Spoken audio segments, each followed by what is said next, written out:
مجمع جو آیا ہے، اے اللہ کے دلوں میں مختلف خواہشات ہیں، تمنائیں ہیں، امیدیں ہیں۔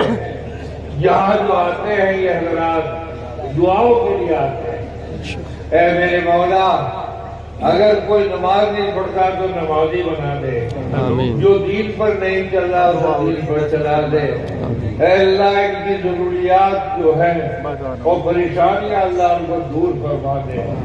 کوئی اپنے بیٹے سے پریشان، کوئی اپنی اولاد سے پریشان، کوئی اپنے ماں باپ سے پریشان، کوئی اپنی بجلی سے تجارت سے پریشان۔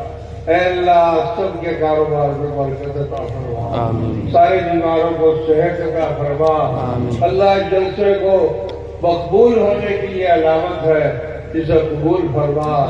اے مولا، جتنے بھی تیرے بندے آئے ہیں تیرے سامنے ہاتھ پھیلا کر بھیک مانگ رہے ہیں، اللہ تیرے علاوہ کوئی دینے والا نہیں ہے۔